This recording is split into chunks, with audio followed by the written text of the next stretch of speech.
Now he is going to be a magnificent male. He's already huge for his age. Well, we're going to spend a little bit more time here, and then we're going to let Andrew come in the vehicle so his guests can enjoy this incredible sighting. And we'll probably move off and go walk somewhere else. But while we do that, let's go back to Jamie, who's with Mom, who's not too bothered where she left the kids.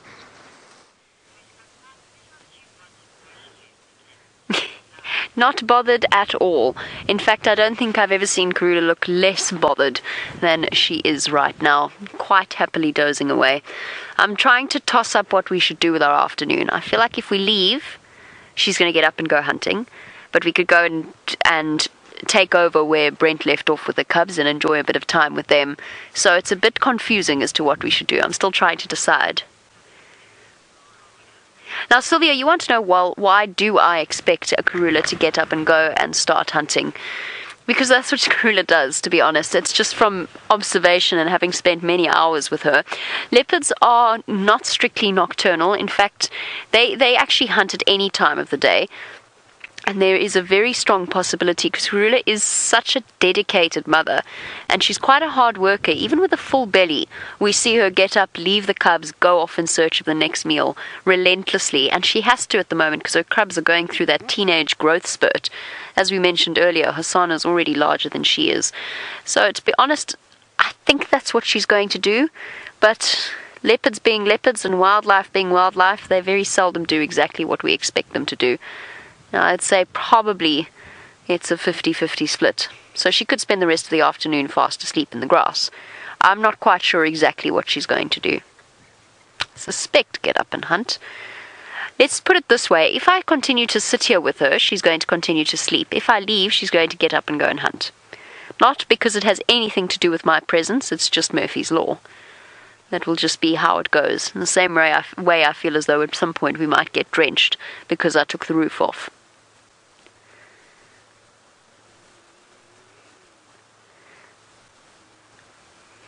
What to do? What to do indeed? Perhaps... I don't know what Taylor's plans are for the afternoon. I don't know if she's still planning on getting all the way to Cheetah Plains or if she's going to come back at some point. Perhaps we might do a double vehicle leopard sighting, or at least have 2 different leopard sightings. I just don't want to leave her because I just have a feeling she's going to get up and then she's gone. If she moves into this vegetation, into this block to the north of us, she's going to vanish completely. It's hard enough tracking her on the roads.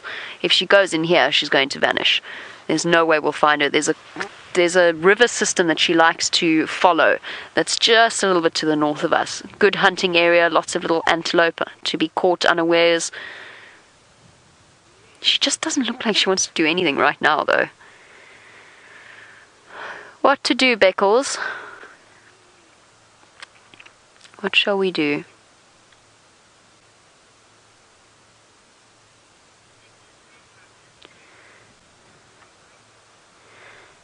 You can see her ears twitching. She's rubbed her face quite a few times just to keep the flies off that wound, which of course is exactly what she needs to do, although it would be ideal if she doesn't keep it open by rubbing it constantly.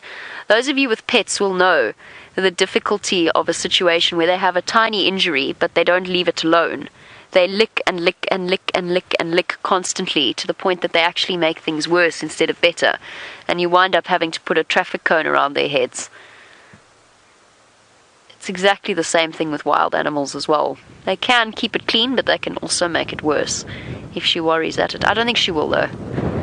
She'll be fine. It's just the biting stable flies, keeping them off her. Now, Reese, interesting that you should ask this question while we're looking at Karula. Makes sense with her eye injury. Reese, you want to know if a leopard lost an eye, would it affect their hunting? Yes, however, not to the point that they would learn to adapt, they'd learn to compensate, and they'd be absolutely fine. The reason I say it's interesting that you should ask that with this particular leopard is because her mother lost an eye, or lost her vision in her eye. Safari, the safari female, whom I never met. She had died before I even entered this area. But Safari apparently didn't have vision in one eye, and she was a successful mother, a successful hunter. She raised Karula, as she has, to continue her legacy as the Queen of Djuma. So there are quite a few. I wouldn't say it's common, but there's quite a few one-eyed leopards wandering around, and they do just fine. And they have to learn to compensate, and the reason I say it will affect their hunting is because, of course, it's going to affect their proprioception and their depth perception. So knowing exactly where something is, they now no longer have the sort of dual focus of both eyes. So it will affect them, but they'll learn to compensate. And the muscles around the surviving eye, the remaining eye, will strengthen up and learn to focus in that sort of way. Now, it is possible. Not that we wish that upon Karula, of course. I don't think there's any risk of her losing an eye. She's managed quite well.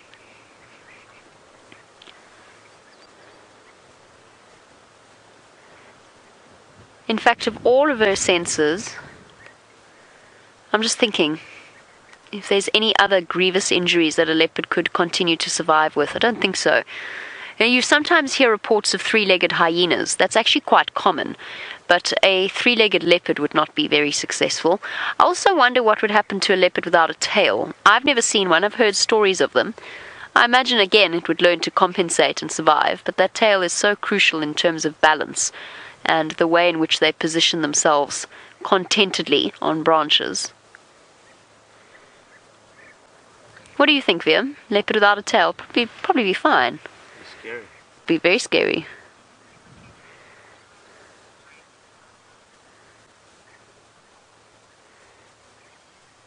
Snoozing away quite contentedly. I think I hear the gentle rumble of the Mahindra, Viam. It sounds as though the bushwalk team is slowly but surely approaching our position. Interesting. That's not bushwalking. That's bush driving.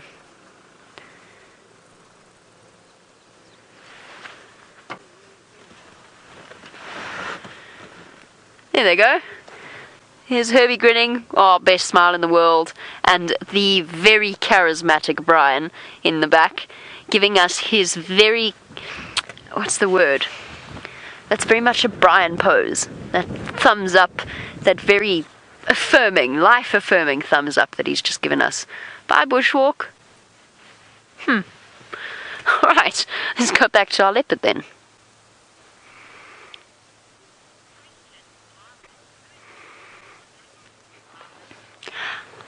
Now, Marvin, you want to know who Karula's siblings are.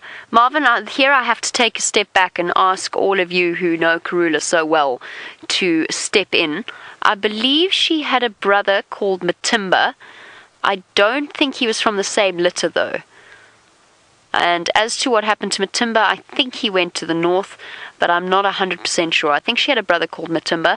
I'm sure she had other siblings in the past. As to where they are or their exact history, I honestly am not 100% sure. So I'll send out a plea to all of you who do know and who have been following these leopards for such an extended period of time to let me know. Matimba's the only one I can think of off the top of my head.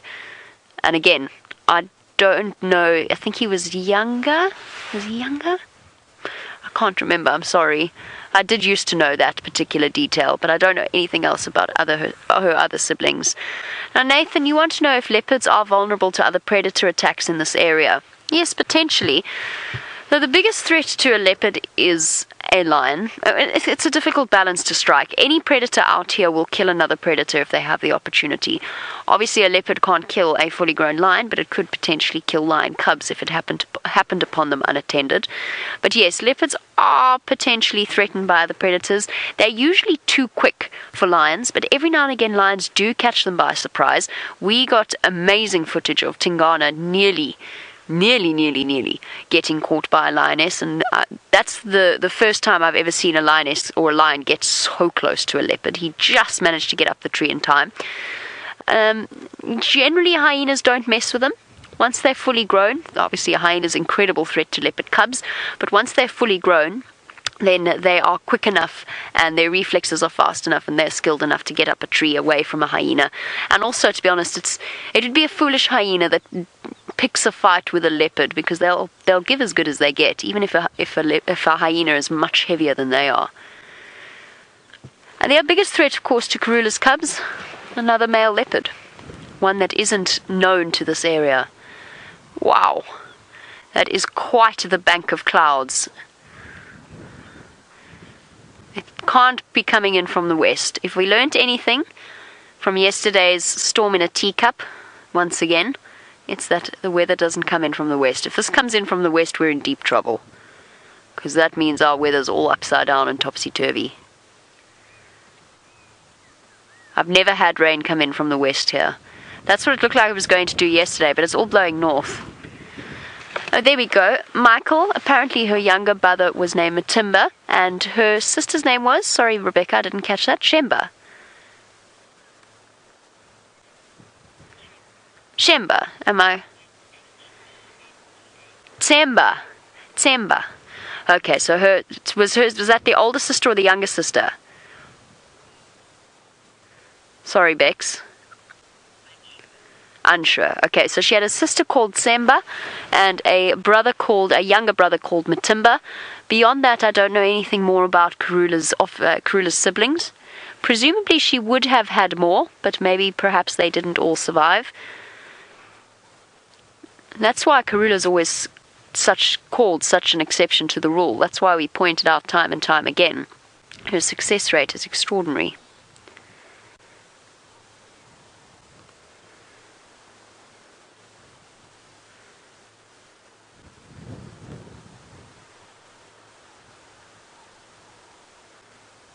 There is a very ominous feeling to the air.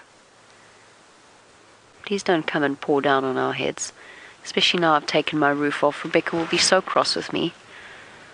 She will be so cross. I'll have to bring her a flower.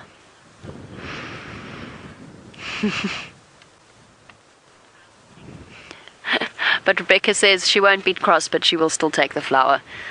Liam, she's still fast asleep.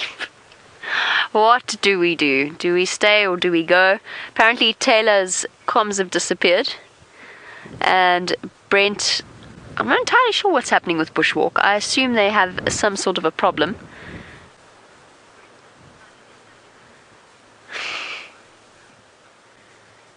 I think that the weather has made them nervous. They're driving back closer to home. That's where they're going. I'm sure Taylor's absolutely fine. She just appears to have lost communication. Okay, decision made. As soon as I do this, she's going to get up and move.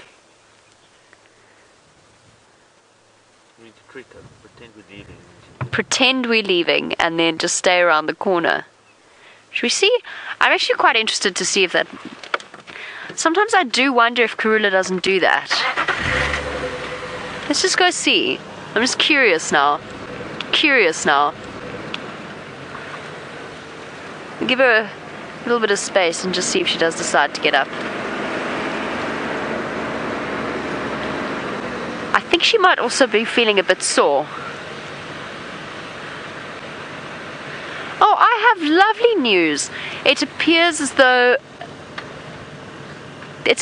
Taylor has regained her comms, so let's go and find out what that rascal is up to. Back to the land of living it is. Well, Jamie, at the moment, I'm driving on Chitwa, very slowly, bumbling along the road, and you can see we have a friend who's just over there in the form of a guinea fowl, and we'll stop here for a moment just to watch the guinea fowl. But this guinea fowl has got either side of the road to cross onto. Left, right, it can go forwards, it can fly, but it does not want to. It wants to stay on the road. And we're just going very slowly, of course. And I don't know, there we go. Well done, guinea fowl. After about a couple of meters, it's realized that it can indeed turn off of the road. But it did give me a heart attack because it came racing out of the long grass, and I got such a fright. I did a bit of a jump. I don't know, Craig, did you see it? Me have a little jump? You have a little heart attack? It's just moving through here. Let's see if we can get a view of this guinea fowl. No, it's now gone right to the back of the grass, unfortunately. But it was quite pretty, this helmeted guinea fowl. It looked like its head was particularly blue and its little wattles were quite red. So it actually stood out quite nicely, but unfortunately in that long grass there is no chance of seeing it. But we're on our way towards Chitwa Dam. Ooh. And I've just looked at the weather. It looks a bit miserable. It's not raining, but there's a set of dark clouds coming down. But isn't that cool? You can see them there. And it's a difficult one to try and spot the clouds because this area that we're going through is full of bush willows. This should be called Bush Willow Alley. There are so many of them, but it's not. I actually don't know what this road is called. Right, but we're coming up to the airstrip, that's all I know. Don't necessarily have to know the names of the roads, so they would benefit me, but I know at least I know where I'm going. So let's see what's at the airstrip, the Chitwa airstrip. But we're actually still a bit of a way. I think I got too excited. We're still probably a couple of 100 meters away, and we're not actually seeing too much. I think I got excited as well in the beginning of drive. I'd said that we'd seen lots and lots of things. We'd seen the giraffe, and we've seen a couple of kudu here and there, but far off in the denser thicket. Not too many very close by that we can spot. And there's lots of bee eaters making a noise, but I can't see them. I can just hear them. So the bee eaters must be flying. There's one. I don't know which bee eater it is. You can just see the silhouette of it. But they're flying through here. Again, must be a food party, a group of them. Bee eaters can be quite gregarious, so it's not uncommon to see them all flying and flocking together. Not sure. Maybe the same grass.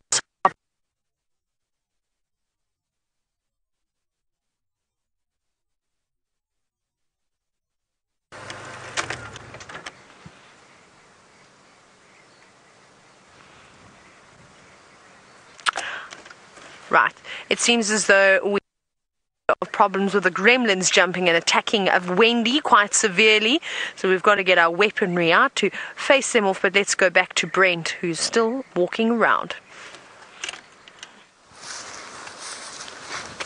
Wasn't that amazing? Wasn't that absolutely incredible? I mean, walking across quarantine looking at flowers now seems so dull. Oh, wasn't that exhilarating? Absolutely splendid. Actually, it was so splendid I went to run up a termite mound.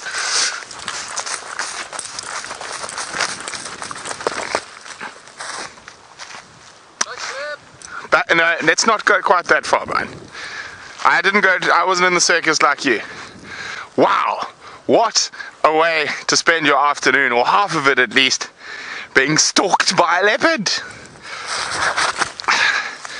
Now, I was hoping to find some flowers out here in quarantine, but alas, the ones from the first set of rain are dead, and the ones from the second set of rain are yet to spring, except for that one, or two. So there we go. Very pretty little flowers of the Indigofera fera, an indigo dye plant. Now, I've actually been meaning to try this, so sorry Indigofera, because I've read about it, but I've never actually tried it. So see, the ground's nice and soft. Look, there we go. I'm going to take those roots, I'm going to soak them in some warm water and see if the colour comes out, because that's how you make dye for baskets and clothes and stuff. So, you know what? You can't always believe everything you read in the book, so we're going to try it. Pop an Indigofera in my pocket while we stroll on. Now, they're very, very common, so there's lots of them around. They are specialists at sort of disturbed areas that have got a lot of sand, so you find them growing on the edge of roads. And the reason quarantine is a disturbed area at the moment is because of the drought. So a lot of the grass cover, it doesn't have the same grass cover it used to have. If you have a look carefully, it's quite patchy now.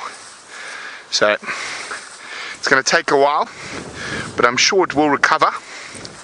The bush is amazing the way it does that. So you can see here, this is even more fascinating. See, these are also Indigoferas, but they're dead Indigoferas. So they're perennials, they don't last very, very long. Sorry, annuals. They die very quickly, not perennials, annuals. So they'll only live for a couple of weeks at a time, and then they'll die. Now, these peanut butter cassias, although exotic, have been incredibly productive when it comes to finding hohos. This one, however, doesn't have any. Well, I thought I saw a hoho, but it's the new leaf opening up. So eventually that's going to untwirl and become like that. Isn't that incredible? Even for an exotic, bad plant, naughty plant.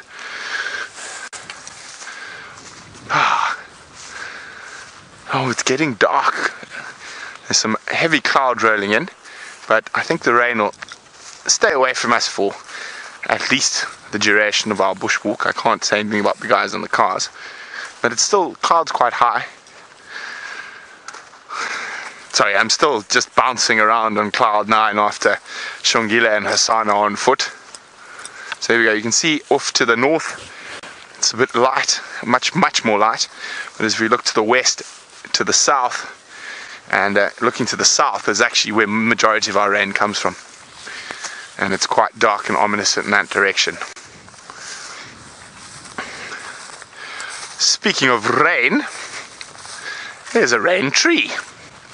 Let's see if anything's living on the rain tree.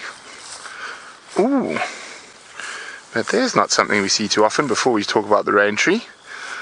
A mole! Oh. A mole is being excavated in quarantine. That's cool. Well, that's cool. I haven't seen many much sign of mole around here. Let's see, we got anything living on the rain tree? These are one of my favorite trees from Botswana, and they grow in abundance around the Okavango, and they're very big trees, and there's a couple of reasons why they called it a rain tree, and I was really hoping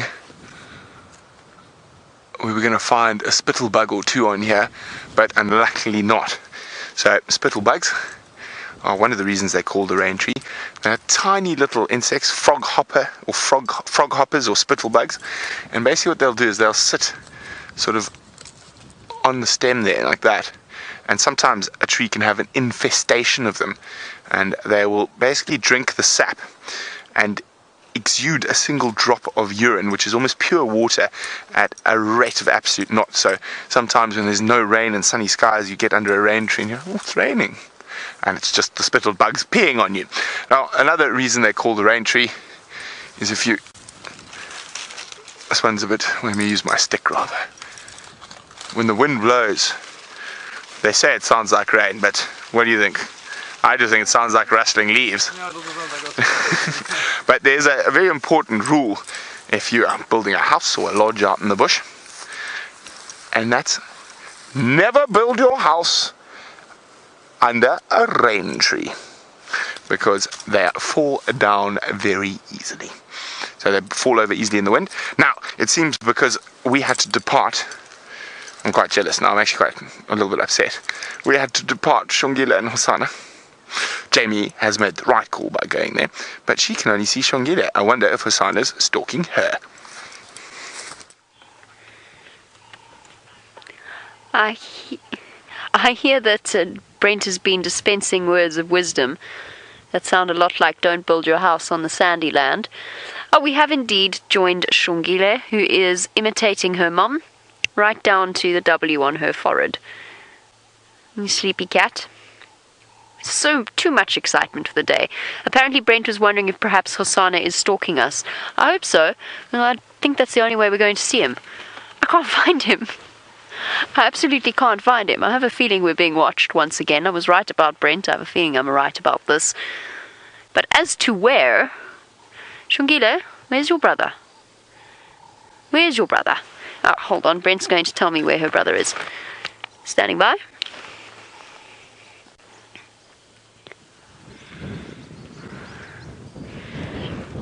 That's affirmative.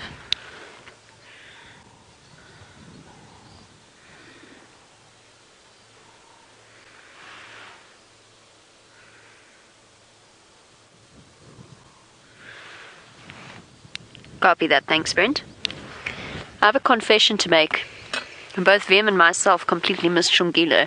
We parked here, And we're looking everywhere for this little leopard cub until Vim very casually pointed out that she was right there in front of us. Brent says that Hosana is on the northern side, just by the open area in the long grass. Sure, the grass is long enough to hide a little leopard, that is for certain. Let me grab my binoculars. Let me attempt to disentangle them from all of the radio paraphernalia. Let's see if we can find him. Where are you, mister? Are you doing another imitation of your mum? Puddle of spots somewhere. Where are you?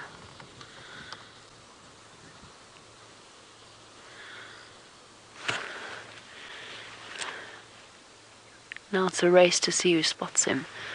Perhaps he's a bit further than I thought. Perhaps he's on that side.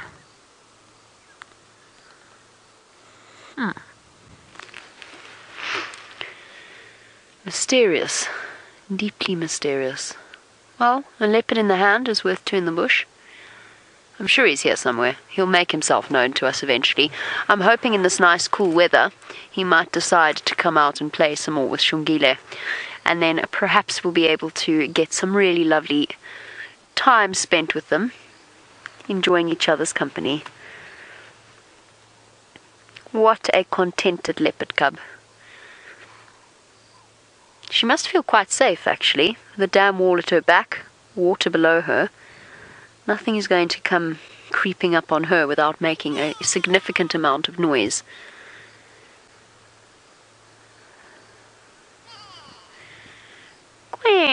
This is a go-away bird. I don't know if they've spotted the leopard or if they're just calling to each other. There they are. A highly vocal go-away bird. Aww. Preening each other. How sweet is that? Yum. I'm going to assume the one on the left is a juvenile, and that Mom just regurgitated a little bit of food. Or Dad, potentially. Could be either. We were, of course, playing the Which Bird Would We Be game, and RC in the Netherlands very kindly suggested I might be an arrow-marked babbler. Perhaps RC, but only for 6 hours a day.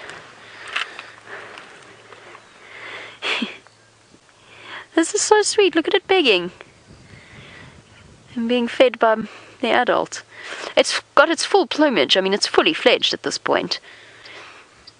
They've got quite an extended period where even though they have fledged, they're cared for by their parents. And the same goes for hornbills as well. The larger bird species do spend a bit more time with their chicks. Who would be a go-away bird, Vim? Whee! Taylor. I like go-away birds. They're one of my favourites. Taylor's too friendly to be a go-away bird, though. Why birds are friendly? It is raining, Rebecca. It's raining a significant amount. I've been trying to ignore it, but it is getting to the point that I can no longer ignore it. It is deeply concerning. I would just prefer to get our VR equipment out of the wet, and the damp would be ideal. Relatively rapidly, if that would be possible. Thanks very much. Now, Brent, not gonna rain. The two of us should not take up careers as weathermen. Let's go over to Brent so we can get our stuff covered up.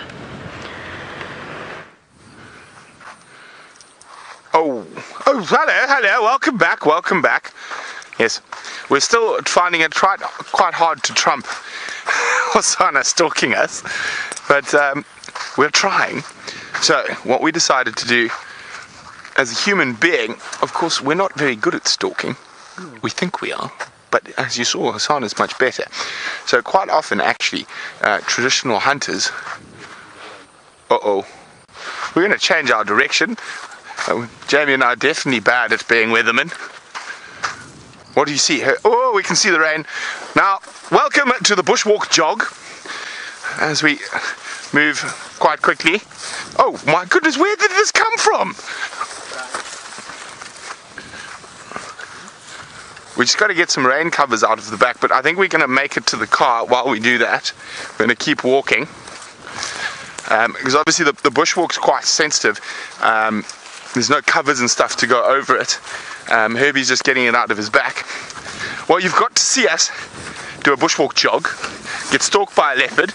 Now you're going to see me look miserable like a drowned rat. We also saw an Ellie. And we saw an Ellie, yes. Here we go.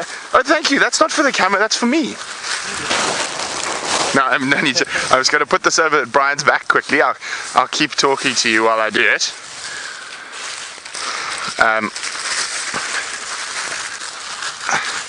So obviously the bushwalk backpack's quite open at the back because stuff can get hot. So we're just going to tuck it in before the harder rain gets here. Oh dear, I don't want to. I nearly accidentally switched it off. That would have been bad. Okay, that'll do. That'll make us survive. Oh, I think it's going to blow over. I don't know. Herbie, what do you think? Is it going to blow over or is it coming now? It's coming. Well, you've just seen us deal with rain covers, so let's go quickly to Jamie, who's doing the same. Battening down the hatches and making sure that all of our equipment is safe and sound.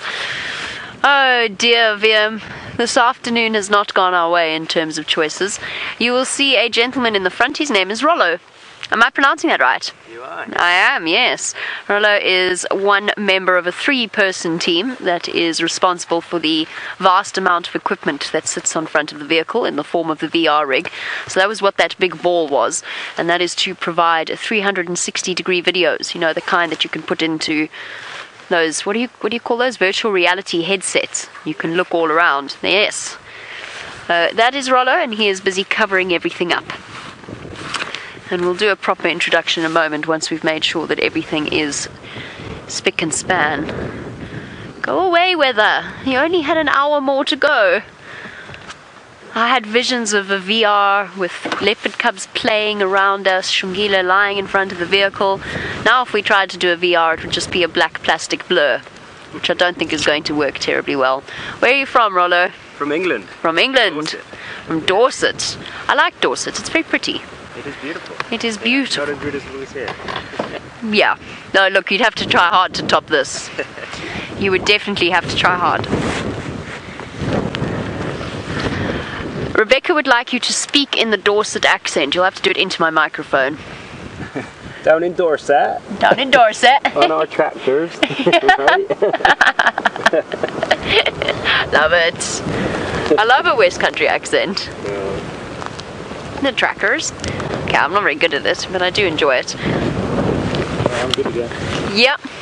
You good to go, Vim? I'm good to go too. Rusty, however, is not.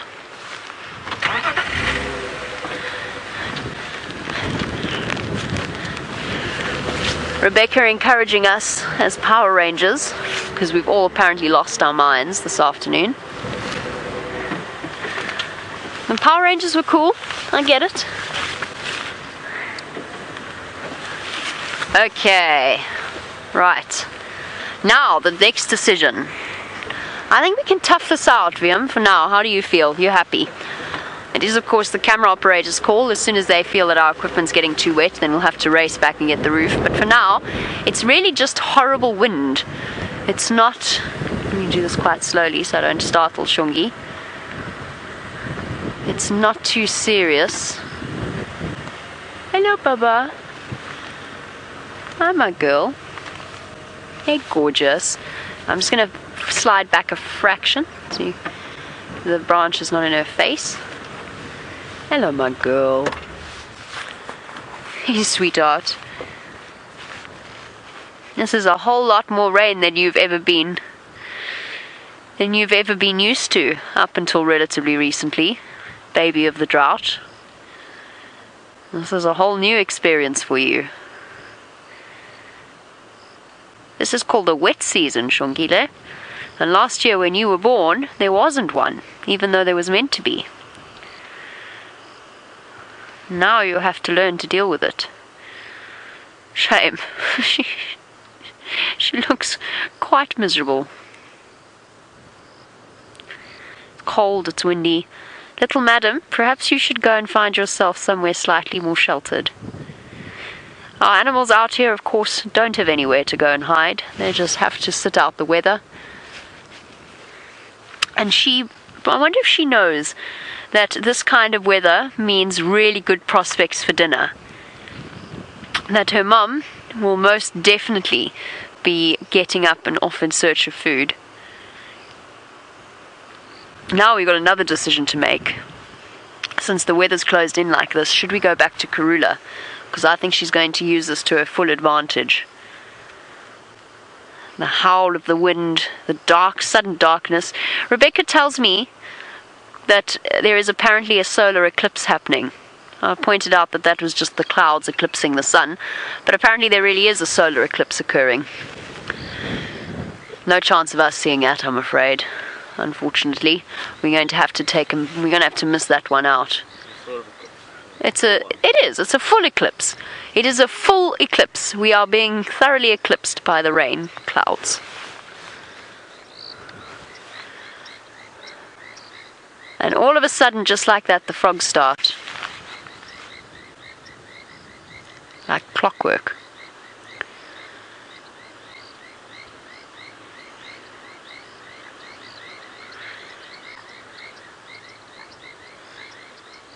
You can hear an olive toad croaking in the background. Painted reed frogs.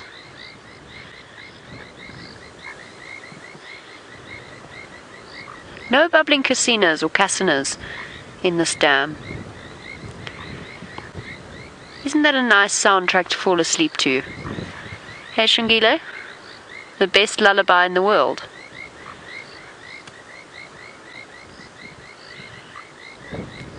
Her eyes are almost exactly the same color as her mother's now. For a leopard cub that started off with the brownest eyes I've ever seen, they're now just a little bit browner than Karula's.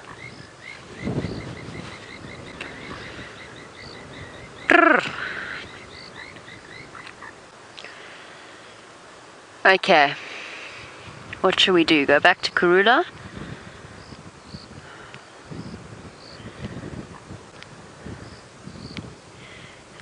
Tricky decision to make.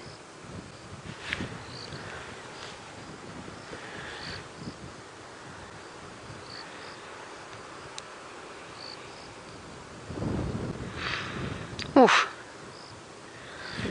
Sudden howling wind.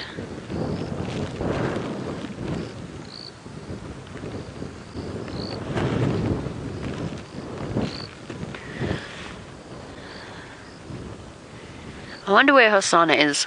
I'm quite annoyed that we haven't managed to spot him. I think unless Xongile decides to get up now and go off in search of him herself, I think we should. Maybe just take a quick loop around the dam. Perhaps I missed him coming in. Oh, wait, hold on. No, just shifting into a more comfortable spot. That's a really lovely pillow you've got going on there, Xongile. Not she's been blown away yet. We haven't been blown away, not just yet, but we are getting rained on, but we've got some of our rain covers on, which should keep us a little bit dry. And, well, we've got Craig's favourite animal, the tiger horse. Craig, you impressed by that? Just a little giggle from Craig. But, yes, this is a zebra. And I think a tiger horse suits the name for this animal very much well, or a striped horse, or a donkey in pajamas. You know, you can be as creative as you like, and if you've come up with any good ones, you must always let us know, because we like to have a good chuckle at the different names you can give animals. And this actually looks like it's the stallion that's standing here. Just from its posture, the way that it is looking out while the rest of the herd grazes off to the right of it. And that's typically what happens, is that the stallion will also eat, but also keep an eye out for, well, any threats. And every now and then you might see a cloth come across the screen. That'll be just Craig wiping away the little droplets that are forming on the lens. Like I said, it's been drizzling out here. But there's the rest of the herd, and there's actually a little foal in there somewhere, but I can't see it at the moment with all of the stripes and the different sizes of the zebra. Oh, there it is. Well spotted, Craig. You can see it just in front or behind the one's rump that is facing the opposite way. Come on, pop your head up. There's its little legs. It does look quite young. I don't know if it was a crested or if it was a Natal spurfowl making all of that ruckus, but one of them is shouting in here. Though the zebra don't seem to be too bothered by that. They're just carrying on with their day, or with their afternoon. Now, I don't know if they're going to go and perhaps sit down somewhere and keep out of this bad weather, especially because it's definitely on its way. But I think it's only going to hit us properly a little bit later this evening. So I think we'll be okay for now. But I suppose it's a good spot to graze. There's quite a lot of shelter around here, lots and lots of shrubs. So there's plenty of space for them to go. But there's the stallion. Look how big he is. He's got a very thick neck, lovely built shoulders, and a fantastic hindquarter on him. And it is difficult to tell the difference between mares and stallions. But you sort of get used to it. And there we go. You can see the bits that make him a boy. But if you can't see that, if you just think of horses, just look at what a stallion would look like. Extra shiny coat, and like I just described earlier, the thick neck, all the muscles on the shoulder, and then the muscles on the rump. Now, Braden, you've asked if zebra are ruminants, and the answer to that is actually no. Unlike the rest of the antelope species, which are ruminants, including the giraffe that we saw earlier, zebras are not. They've got a very simple digestive system, so it's not as good as a ruminant is. And they actually, during their digestion system, they're releasing quite a bit of methane gas, so that's why their bodies get that big bloated look, and that's often why when a zebra or kicks it into fifth gear, straight into a gallop, they will pass a bit of wind every now and then as they go off. But no, so not ruminants. Look at that one's tail though. He has got the most gorgeous tail.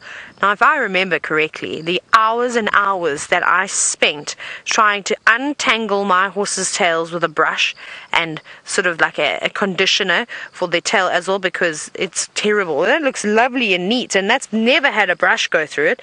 I couldn't get my horse's tails to look like that even if I tried.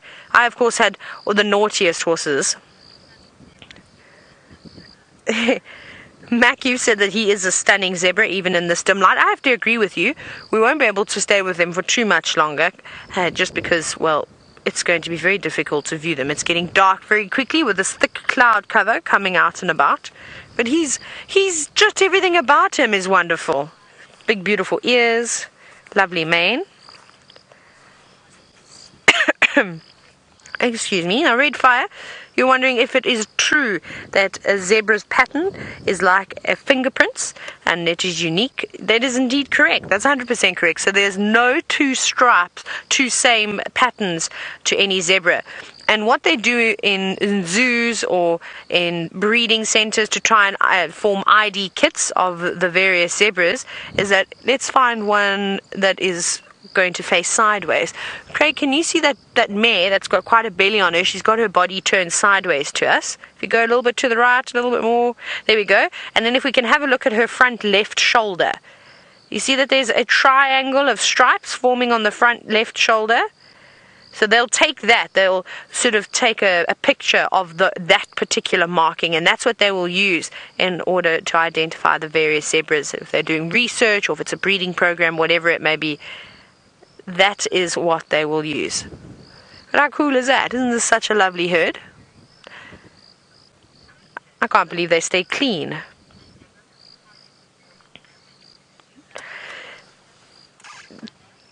Anna, now, since I was just talking about my horses, there are actually quite a few similarities between horses and zebras. And you're wondering if I've ever seen a zebra with colic or laminitis before. So laminitis is when they become lame. So typically it's a problem due to their foot. So normally the farrier can sort it out if it's an abscess or something along those lines. I've definitely seen zebras with laminitis. I think that's actually quite a common injury amongst horses and amongst zebra, is that they are running around a lot, and even if it's just standing on a bit of uneven ground, they can also sort of jar their joints slightly, which could cause a bit of problems. I don't know if zebras get the same types of foot disease that and problems that horses seem to have problems with, especially competition horses. But remember, the competition horses, I think, are also working a lot harder than what a zebra would or a wild horse would be, is that they're regularly being worked and going out and actively doing exercise, whereas wild animals, zebras and wild horses, for example, they're not exercising to get fit. They get fit when they do run around, but they're trying to conserve as much energy as they can out here, because if they do go gallivanting consistently, if a lion does chase them, all of a sudden come bursting out of the bushes, they're not really going to have too much energy to keep going. They're going to be tired, and then they run the risk of being caught. So I suppose it's very, very different. I don't think I've seen a zebra with colic before. I've had a couple of horses. Unfortunately, one of my horses died because of colic, which was very sad. He had an operation, he went to Ondersteport, and then unfortunately had another bouts of it afterwards, and he just didn't make it in the end, which was very sad. So colic is not a nice thing. But I don't know how easy it is for a zebra to sort of twist their stomachs. I'm sure it must be very much the same, but like I said, I haven't seen it. But Brent might have. We can always ask Brent. We can ask Jamie if she's seen anything, if she's ever seen a zebra with colic before. And it's so funny, the stallion, he hasn't really moved an inch. Just sort of pivoted around and checking other areas. Well, it seems as though the zebra have got their eyes out, searching for all sorts of things that could possibly be trying to, sneak up on them and eat them tonight. And Jamie's doing something fairly similar. She's got her eyes wide open and she's still searching for Hosana.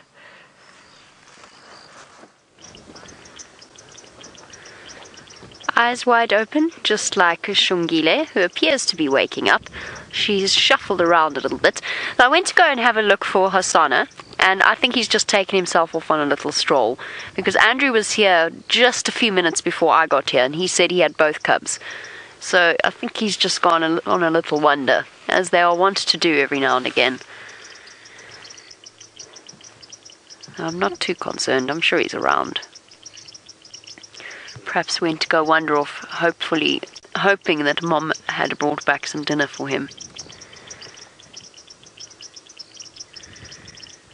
Are you exhausted, Xongile? It's been a long, busy day. I'm glad that the cubs are much older now, that the hyenas have returned, because this wouldn't have been the best place for them to settle if they were a little bit younger. Oh, big yawn. Throw in a couple of licks, and perhaps another big yawn, and she might actually get up. Big cats often do that before they start to move. But they are so close to the hyena den, and there's been so much hyena activity around this waterhole, that I'm very, very glad. I'm no longer worried about them and hyenas. I think they understand now. They know exactly what hyenas are all about. They know exactly how to handle it. But I'm glad that they are a bit older. Another big yawn, So what I'm doing, because they are now old enough for the use of the spotlight, I'm not shining it directly at her. So I'm actually bouncing it off the ground so that the light reflects back towards her rather than shining straight into her face. Now you can illuminate all nocturnal creatures with spotlights, but we try and do so as carefully and as ethically as possible. So they've got that reflective layer at the back of their eyes that allows them to cope with it. It doesn't dazzle them or disorient them, but it's just good manners, really. Big yawn. Look how big your teeth have got, madam.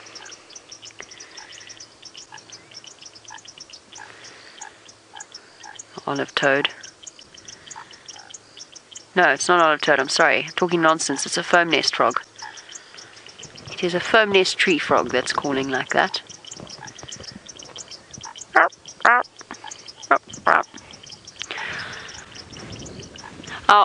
I think it is relatively apparent, but obviously Bushwalk had to race back home, and they've had to close down for the evening because it's got dark very quickly. Not safe for them to be walking about in this weather, this wind gusting around in the semi-darkness. Oh, another big yawn. And they definitely don't want to be strolling around in this, so they send their goodbyes and their thank yous, but they have finished off for the afternoon. I'm sure Brent is going to be full of stories when we get back.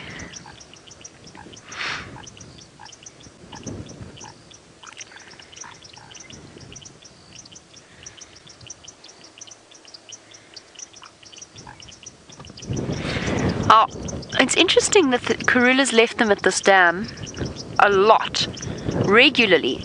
We've left them here in the evening and we've come back first thing in the morning and they've still been lying around here.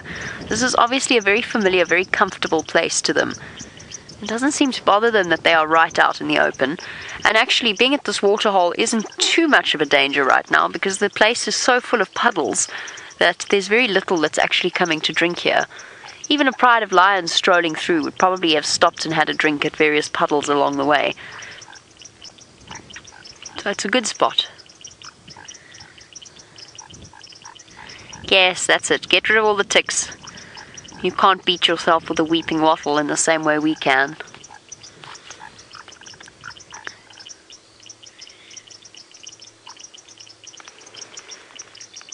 It's such a bemusing feeling knowing that somewhere around here Hosana is watching us.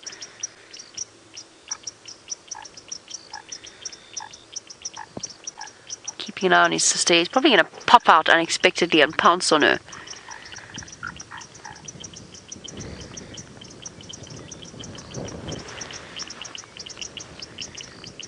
Such a lovely chorus of frogs. And of course the howl of the wind.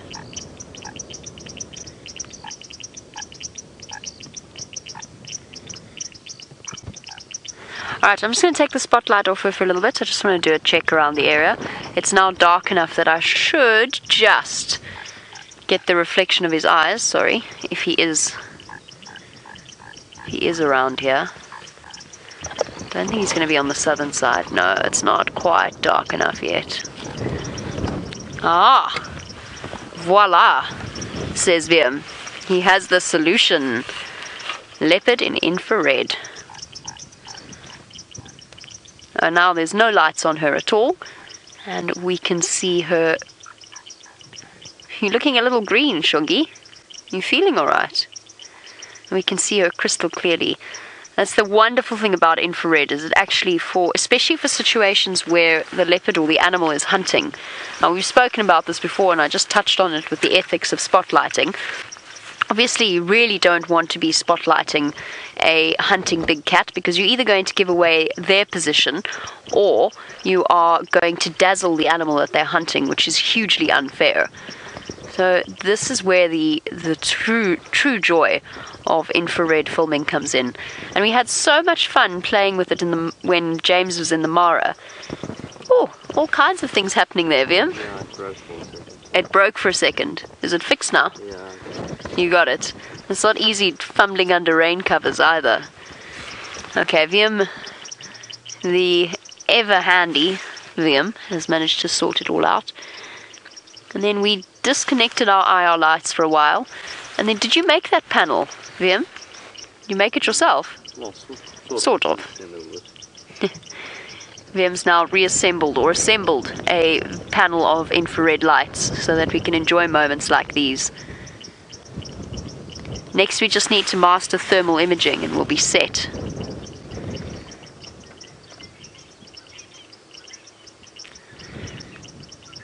I wonder if this is what it's like to see...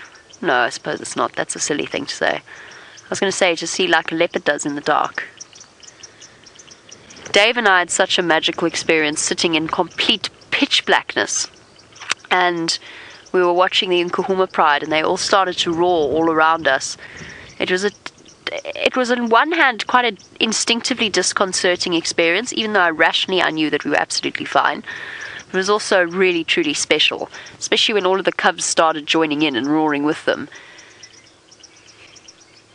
We had some special moments during the week that James was in Mara. I know he did as well. Exciting things to come, everybody.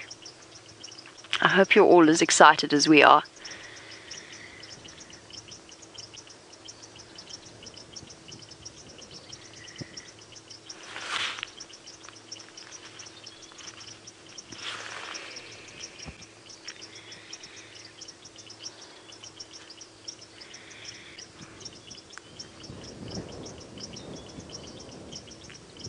It's looking at something. What have you seen, girl? I don't see anything. All seems quiet.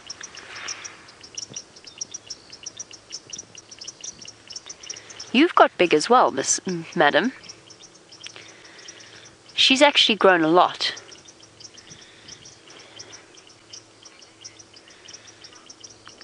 Now we can hear lots and lots of frogs around us. It sounds as though Taylor is on the hunt for some to show you. We're always on the hunt for frogs. You're right about that, Jamie. We haven't found any frogs, well, ones that are, they're baby frogs. We're looking at some tadpoles swimming around at the moment. Now, I don't know about the rules of spotlighting tadpoles, so we won't do it for too long, but you can see that they're all still swimming around. And I don't know if they go to sleep either. I'm just trying to think, when we watched the tadpoles that James had, watching them grow, they sort of did settle down on the bottom of the water at night. They didn't do too much moving around. But I don't think that they go to sleep completely. But they're interesting, though. Well, no big frogs. I was hoping we were going to find a few sand frogs, maybe a foam nest frog lurking up on one of these bushes.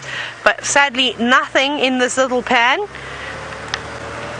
They've still got a good time of growing, a good few weeks before they even get their legs. And I think that those tadpoles are from the bullfrogs, because if you remember, we'd seen them fighting about, and then they laid with their eggs. We also saw lots of their eggs. They are quite small, the ones we're looking at, so I suspect that they are the tadpoles from the bullfrogs, the African bullfrogs. But whether all of them will survive, I'm not sure. It's a hard, tough life for tadpoles, with lots of things trying to eat them all of the time. But they've got quite a bit of cover there. It was actually quite a nice spot. Oh, I just caught an insect with my eye. That's nice. Let me take it out. And now we have a squeak. Why are we squeaking, Wendy? No, we can't go anywhere. We are squeaking. I have an insect in my eye, which I'm trying to remove. Yes, my eyelashes have not got it anymore. I don't know why we're squeaking. It's a very good question. Let me reverse. Let's see if reversing helps the squeakiness. We don't really squeak when we're in reverse, but we squeak when we go forward. That's no good. Okay, let's see if it goes out. It might just be a little bit of dust. I think it's stopped now. Yes, it's obviously not anything too serious. I think it's probably just a bit of dust or mud that's got stuck in something that's making it creak, maybe in between the brakes, and that's why it was making that noise. But we're all sorted now. Squeak's gone, bug is out of my eye. We can continue the search for anything that wants to reveal itself this afternoon. Now my eye is itchy. Oh my goodness. We'll have to put some eye drops in it in a moment. That's the only problem, is that when these little insects get squashed in your eye, is sometimes as a defense mechanism, as you know, a lot of them have just very small amounts, like a chemical defense of various things. And often when you get an insect in your eye, it's always itchy afterwards. Right, we're searching for all sorts of goodies. Check this termite mound. Let's see if there's anything happening around here. Nope. No solifuge out trying to catch termites. You can see there. Nothing out and about. All the chimneys are closed up nice and tight. It seems as though the termites have retired on this chilly evening. I suppose it's not actually just a chilly evening. We've had a chilly couple of days. So it's probably been given them some time to prepare and close up all of their tunnels. But normally on nice warm nights, you can actually see them gathering at the entrance of the chimneys, and then they normally go out and search for food. But then that's when you see things like their solifuge out, checking all the little crevices to see if it can get its tasty snack. Termites are one of the solifuge's favorite things to munch on. And then you see lots of other things around here too. Remember the other night, just before the show ended, Brent had hyenas eating the alates that were being released from the mounds, but I think that is all done. But look at these big mushrooms. Can you see that one down there, Craig? There are lots of them growing around. There's lots of them growing up near the termite mounds too. That one actually looks like it's been eaten. Somebody's taken a munch out of that. I wonder if it wasn't maybe a snail or something that was feeding there. It could be a number of different things.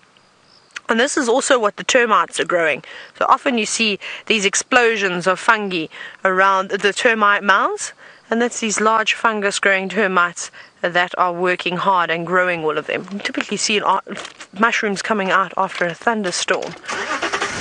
And I did read something, and I don't know how true it is, and you know me, I'm no fungi expert, and I will not take a chance on eating a mushroom, but they say that the mushrooms that do come out and sprout out of the termite mounds are, especially those ones that almost are big and robust like that, they say that they're okay to eat, but I wouldn't take a chance. I think unless you are an expert in a specific area, not even just I don't think you can be a world expert.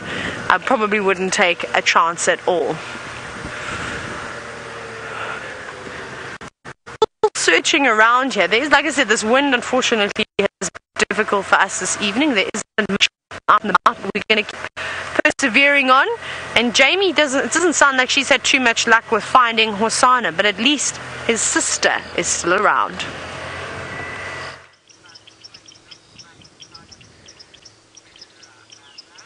Indeed, Taylor. At least Xongile is still around for us to look at her, even if she has now tucked herself into an even tighter ball, giving us this amazing view into her inner ear. I'm completely with Taylor. I wouldn't want to eat any mushrooms out here. I just don't feel fully qualified enough to know for absolute certainty that they're not likely to kill me. Xongile is happily dozing, obviously, and probably is relatively self-evident. Fast asleep. And unless she shows signs in the next few minutes of popping her head up and getting up, I might leave her and go and see whether or not Karula's in the same place. Look at that. See the way that ear's moving. Even though she's asleep, his ear's still somewhere subconsciously registering sounds around her, making sure that there's nothing creeping up on her, which of course in due course will save her life. She's also got a horrible fat tick behind her ear, I noticed. Mom will have to pull that off for you later, Xongile. Or perhaps ask Hosana nicely. It was just at the top there, Viam. I saw it. I can't see it anymore. She's moved her ear position. Difficult when you don't have fingers and thumbs to get to all those hard-to-reach places.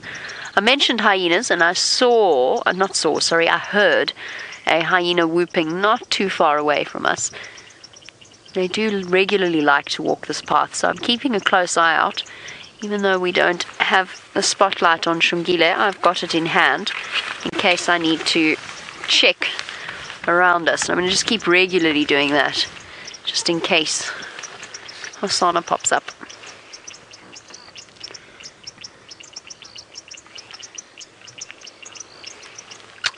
Now, Cole, you want to know whether or not leopards, and try and avoid the glow of my very illuminated jacket. Cole, you want to know whether or not the leopards will seek out shelter actively during the rain. Yes and no.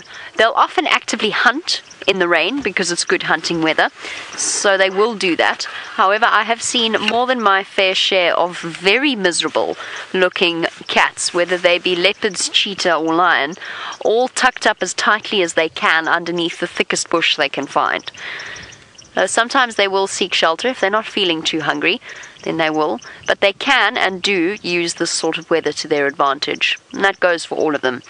Obviously, necessity will take priority over comfort, but if they can, they'll try and tuck themselves away, find a nice comfy spot. And I imagine that Xongile now, if the heavens were to open and drench us all, she might perhaps decide to move somewhere a bit more sheltered. It might start to get very cold as well. She's already found herself a good place on the dam wall. I'm pretty sure the wind isn't getting her too much there. Who needs Oscars, Viam, when we have our own stars? The Oscar for Best Supporting Actress most definitely goes to Xongile. who's been an absolute marvel over the last few months, developing that very special, very dignified, very self-assured character that she has. I am right, aren't I? It is the Oscars tonight. I'm not completely crazy. A valid point. Even have a television. VM says, I don't know, I don't even have a television. Good point. Rebecca, you might know this. It's the Oscars tonight, isn't it?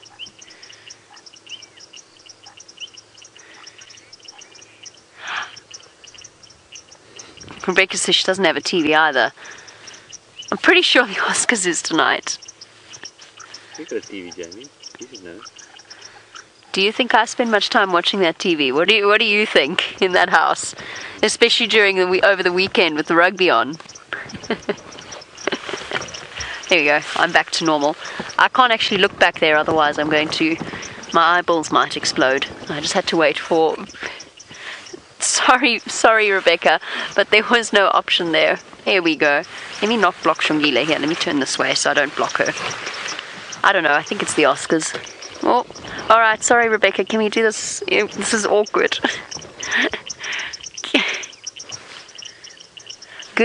Google says that it is the Oscars tonight. And now Xongile is an interesting green colour, and we've gone through all the spectrums of the colours this afternoon.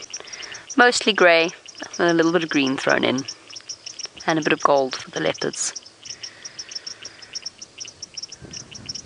I can make one Oscars reference. Oh, I can't anymore. She's awake. I was about to say she's in La La Land. There we go. She's about to go back to La La Land. Hey, gorgeous.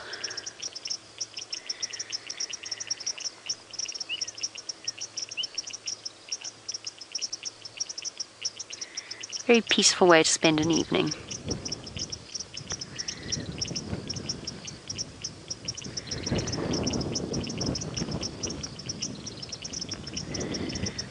Alright, Xongilolo. I think you seem to be determined to spend your evening napping. It has been a busy day. You spent most of your morning playing for Tristan, and now you've had Brent to keep you entertained. I imagine you could do with some sleep.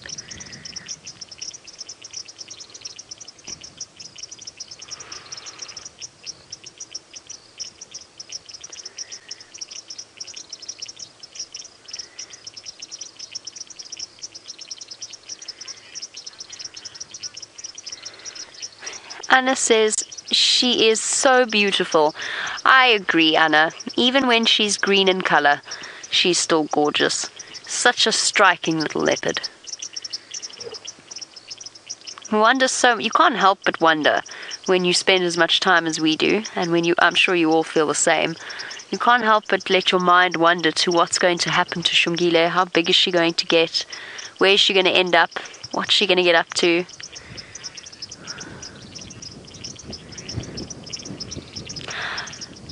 There's an impossible question to answer, Alice. Alice, you want to know why Karula has had such great success with cubs? Why has she had such wonderful little ones? Okay, little girl. Hello, Bubba. Not such a Bubba anymore. You'd probably find that patronizing if you understood what I was saying. Alice, I don't know the answer to that. I think there must be a certain degree of skill that she has. Just like some people are naturally talented at certain things, I guess it's entirely possible that certain personalities of leopards are better at some things than others. Some specialize in hunting certain types of animals. Others specialize in falling out of trees. Hosana. And I guess some are just really good at mothering. I don't know what it is that's made Karula's track record so unbelievably successful. Oh, big yawn. My, what big teeth you have, Xongile.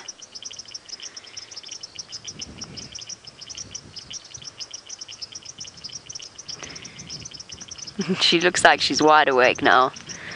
I'll just check and see if she's heard something that I haven't. I don't see anything. What's there? Hey, girl? She is beautiful, but she does every now and again have such a lost expression on her face.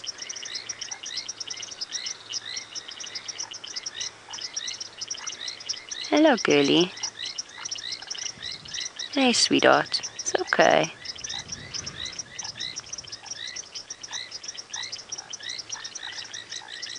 Oh. Okay. Right in front of the vehicle. What you doing, you silly girl?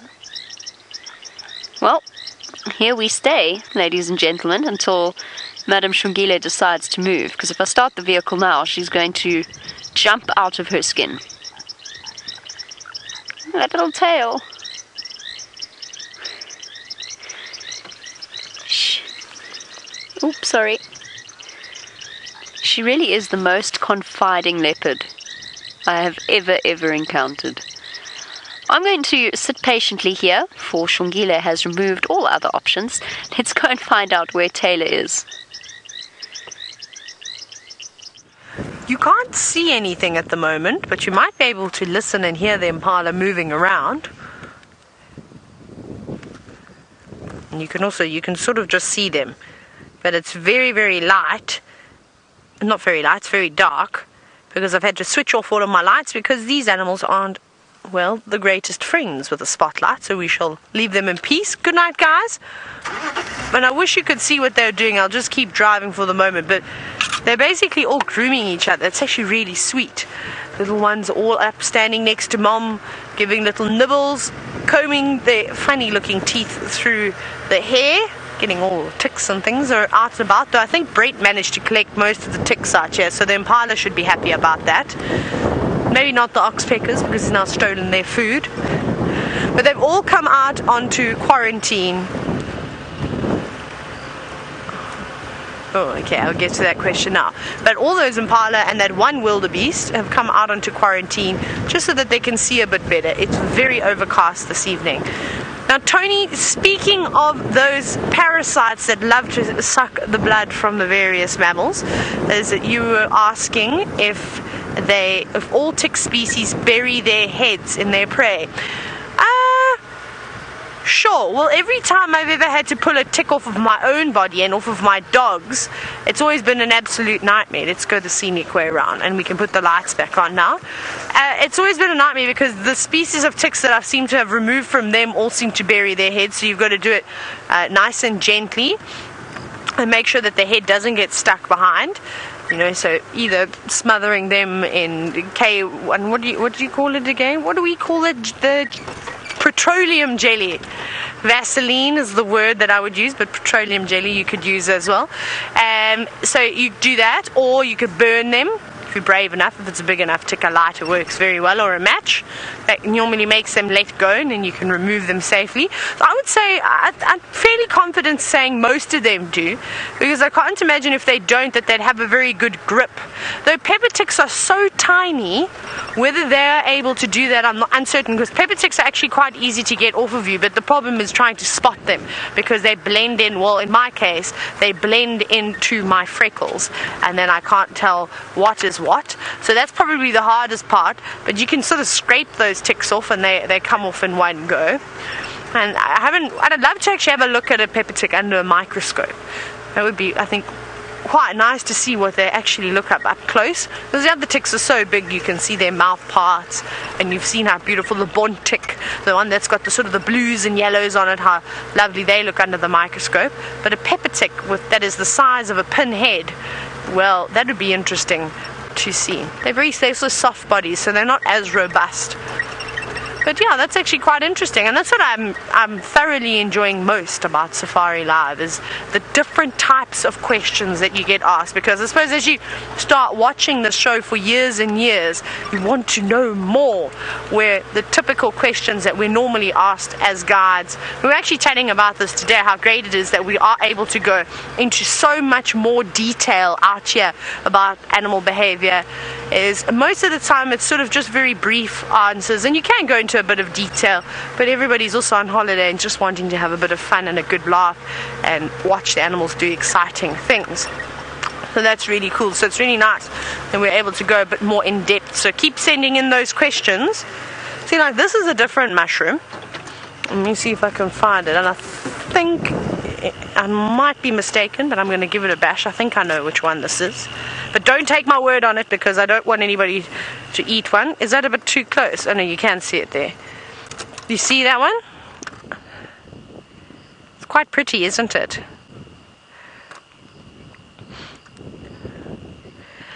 Now this looks like an ink cap. Or no, not an ink cap, a death cap mushroom. They normally also grow near termite mounds. They sort of look like this, but you can have a look and maybe pop it into the interweb and have a look. Actually, I might have something in my book, but to try and find it, oh wow. Okay, I'm going to have a look for the pictures of the fungi in my book, but go across Xongile's hunting. Well, Xongile's moved out from underneath our bonnet, and she's gone down to the water's edge, and she's hunting something, or something's attracted her attention under this fallen buffalo thorn, this dead fallen buffalo thorn. So she's right at the water's edge, and there's something cheeping. It's sort of going cheep, cheep underneath it, and I don't know, I think it might be a baby bird that's tucked away under there somewhere, although I haven't heard any alarm calls from the parents. So possibly not. It might also be a frog. Look there. Oh, that's just glinting off the water. I thought there was a frog for a second. We did see eyes earlier that I'm convinced were all the frogs gathered together. Look, you can see she's fascinated. She doesn't really want to get her feet wet. She doesn't really want to venture into the water. Sensible decision. There's no crocodile in this waterhole. We know that for relative certain. But it's sensible for her to avoid it. Okay. Lost interest, girl. No point getting wet feet. I think she's going to catch a frog. I think she wants to. Lots of alarm calling from the frogs. Well, that's not quite. I mean, contact calling between them all. Hey, little girl. Where to next on your adventures? I'm just going to check behind me to see if her brother's popped out, in the vain hope that her brother's popped out. He doesn't seem to have.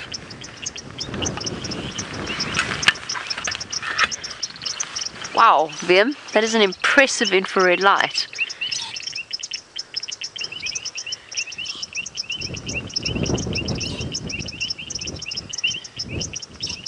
Amazing. It's now pretty much pitch black. I can't see her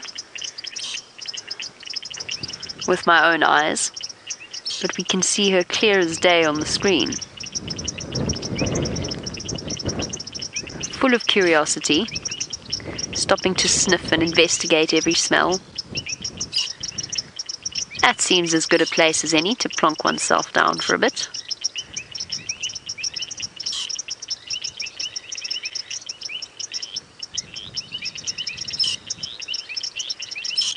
Tail twitching.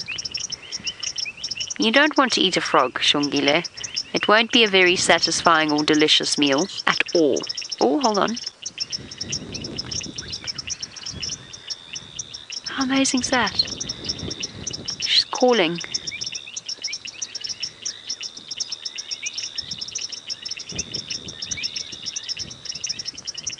She must have heard her mum. Karula must have gone all the way around us into the south. Let's go catch up.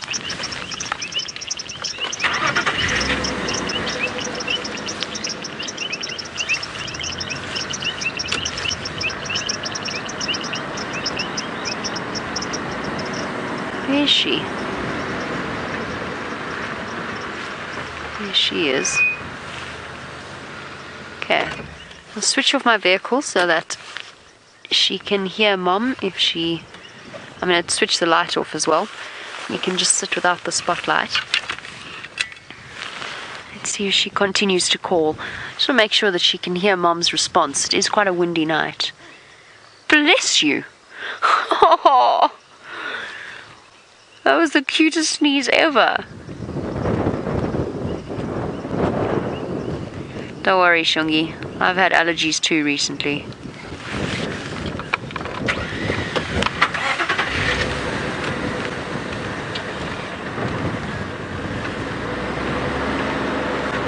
just be looking for Mum, not realize that Mum left her behind.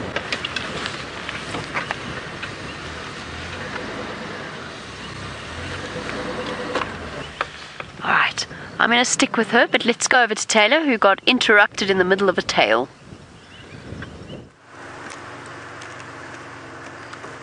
I hope that Xongile does meet up with Karula. So I had a very quick look in my book at the different fungi, and I don't have that one in it, but I'm pretty certain it was like a death cap or something along those lines. So I see that there are a variety of wood cap mushrooms. I'll have to have a look. I'll read it. I've got a note on it in my other notebook. I don't have it with me, so I'll just have to reread that note again. Sometimes we forget then all this information that we try and store in our heads.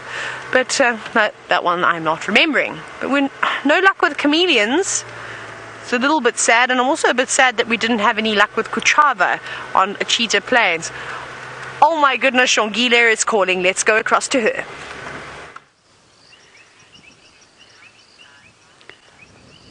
I have to tell you, I don't think Xongile realized that Karula had left at all. I think she thought she was still here. And now she's gone off searching for Mum. She's bored. She's decided she's had enough alone time. And now Mum's not here. Mum's left her all alone. Hosana's gone for a walk.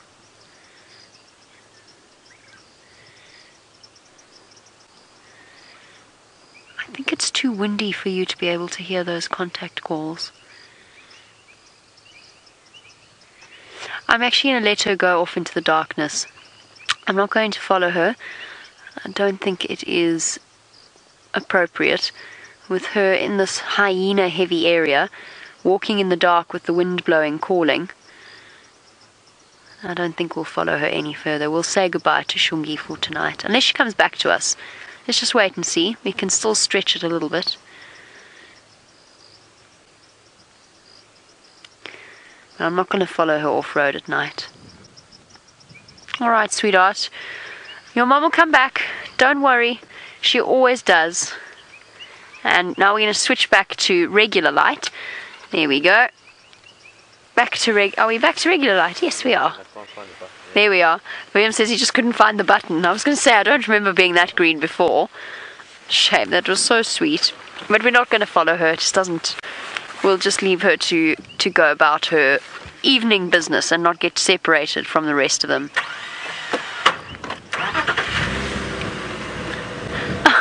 Dear. Poor Taylor hasn't even finished her story yet. And just quickly, the siblings won't really call to each other, no. They might call at each other, but I've never seen them calling specifically to each other, only to their mother. But perhaps they were calling to each other and I thought they were calling to their mother. Who knows?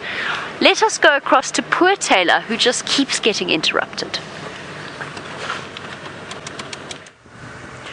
No, I feel like that was the end of my story. That is me finished about my story about the fungi. So no, I literally got the last words in just before Xongile started calling. And I've got nothing to talk to Olivia about, so we're just going to sit in silence now for the next... No, I'm just teasing, of course we're not. There's a couple of Inyala walking on the road, and I need to turn all these lights off because I don't want to blind them. And, sorry, I missed the comms there, Rebecca. Sorry, it was very intermittent. Jane Ward, speaking about those lovely fungi that we were looking at earlier, we've seen a couple this evening. You're wondering if tortoises eat mushrooms. They do indeed. Speaks hinge tortoises will eat mushrooms, and so will the leopard tortoises. But something else that's quite interesting is both those tortoises are predominantly vegetarian, except the speaks hinge. They will eat millipedes as well. And I've seen this, and it is actually quite gruesome. Oh my goodness, right, Jamie's having all the fun. I think that's it for me tonight. Let's go across to Jamie, who has a hyena. I'm so sorry, Taylor. Everything just keeps happening. It's not my intention. So there's a hyena, obviously, that has just arrived at Treehouse Dam, making me feel tremendously good about our decision to leave Xongile. And I'm not going to move until it's moved past her. Here it goes. Right, I don't think it's going to go in the direction she went in. Sorry, I'm going to have to VM can actually show you, I think, better than I can. Come on, Hyena, pop out there. Don't have gone the other way.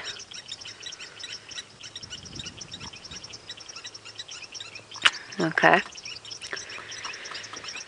Alright. Obviously we're not going to follow. We're going to keep silent in our vehicle. Is that it there? I can't see it. No. Alright. Well, this is a mystery that shall have to play out tomorrow. Well, we'll have to unravel tomorrow as to what exactly occurs. However, it is a time for us to say our farewells. We might do it in a funny colour every now and again. It has been wonderful having you on board. Don't stress too much about Xongile. She knows what's going on. She'll be absolutely fine. What have we got now? Oh, you're joking. Thank you, everybody. Thank you to VM. Thank you to Rebecca and Megan in Final Control. It's been marvellous having you on board. We'll catch you tomorrow for the sunrise safari. Where'd he go?